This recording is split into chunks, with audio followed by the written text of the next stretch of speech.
Jam sudah menunjukkan pukul 12 malam. Badan kalian sebenarnya sudah capek, mata sudah perih, dan kalian tahu persis kalau besok pagi ada kelas atau rapat jam 8 yang nggak bisa bolos. Tapi tangan kalian tetap otomatis buka Discord, klik ikon game, dan teriak ke mikrofon. Yuk, 1 match lagi, abis ini fix tidur. Dan tahu-tahu, azan subuh sudah berkumandang.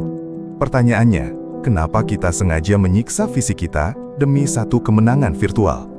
Kenapa kita merasa berhak buat begadang? Dan apa sebenarnya yang sedang dicari oleh otak kita? Halo semua, selamat datang kembali di Gamer Aku I.O. Hari ini, kita bakal bahas topik yang agak spiritual dan personal, fenomena begadang massal para gamer. Di dunia psikologi, kelakuan kita yang suka menunda tidur buat main game ini ada nama ilmiahnya loh. Namanya Revenge Bedtime Procrastination. Hari ini, kita nggak bakal menceramahi kalian soal kesehatan fisik, tapi kita bakal bedah isi kepala kita.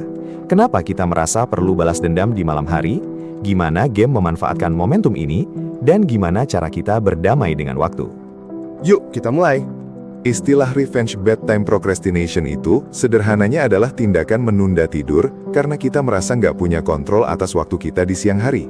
Bayangkan, dari jam 7 pagi sampai jam 5 sore, waktu kalian bukan milik kalian. Waktu kalian milik bos di kantor, milik guru di sekolah, atau dosen di kampus. Kalian harus dengerin perintah orang lain, ngerjain tugas, dan pakai topeng profesional. Begitu malam tiba, pas suasana rumah udah sepi, disitulah kalian baru merasa bebas. Otak kalian bakal bilang kalau ini adalah beberapa jam di mana kalian bisa jadi diri sendiri.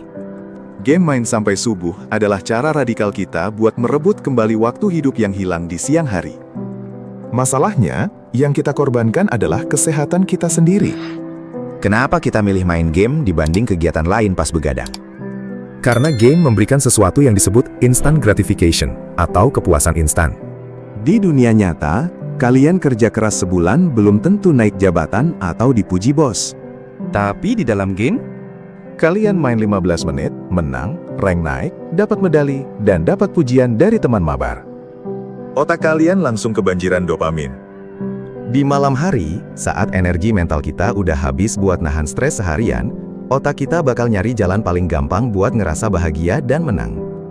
Game adalah mesin pencetak kebahagiaan instan paling murah dan mudah diakses dari kamar tidur. Kita juga nggak bisa sepenuhnya nyalahin diri sendiri, karena game modern emang didesain buat bikin kita melek.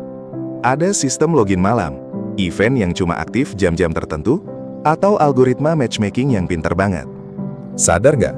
Kalau kalian lagi lose streak, kalian nggak bakal mau tidur, karena penasaran pengen menang sekali aja.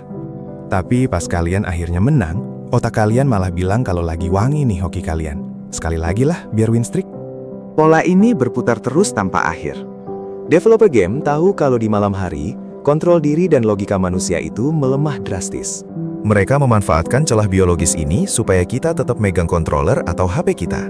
Bagi gamer di Indonesia, mabar sampai subuh itu bukan cuma soal mekanik game, tapi soal sosial. Malam hari adalah waktu di mana tongkrongan digital kita aktif. Di Discord atau in-game chat, kita bisa ngobrol ngalor ngidul, curhat soal masalah hidup, atau sekadar ketawa-ketiwi bareng temen tanpa ada sekat formalitas.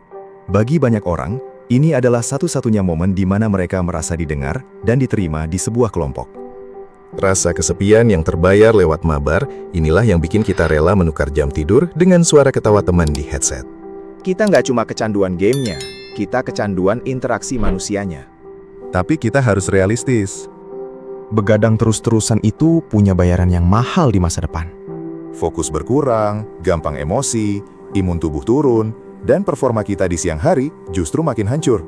Akhirnya siang hari makin stres, dan malamnya kita butuh balas dendam yang lebih parah lagi. Lingkaran setan ini harus diputus. Caranya gimana? Bukan dengan hapus gamenya. Tapi coba buat ritual kecil sebelum tidur tanpa gadget. Kasih diri kalian waktu luang 30 menit di sore hari, tanpa mikirin kerjaan, supaya otak kalian gak merasa kekurangan waktu bebas pas malam hari. Ingat, game itu buat dinikmati. Jangan sampai game malah ngerusak fungsi biologis tubuh kalian sendiri. Gue mau absen dulu para penjaga malam di kolom komentar. Jam berapa rekor paling subuh kalian pernah mabar, dan apa efeknya pas kalian harus aktivitas di pagi harinya? Terus, menurut kalian, mending tidur cepet tapi besoknya kepikiran game, Atau mabar sampai puas, tapi besoknya lemes kayak zombie. Mengambil kendali atas waktu luang kita itu penting, tapi kesehatan tubuh kita jauh lebih utama. Jangan sampai demi menaikkan rank digital yang nggak bisa dipajang di CV kerja, kita malah merusak aset paling berharga, yaitu tubuh kita sendiri. Main game sewajarnya, istirahat yang cukup.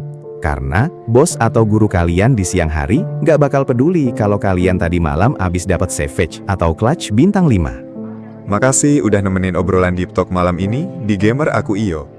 Kalau video ini berasa menyentuh atau menyindir jadwal tidur kalian, jangan lupa klik like, subscribe, dan share ke grup mabar kalian yang hobi begadang. Gue pamit, selamat tidur kalau bisa, dan sampai jumpa di video berikutnya.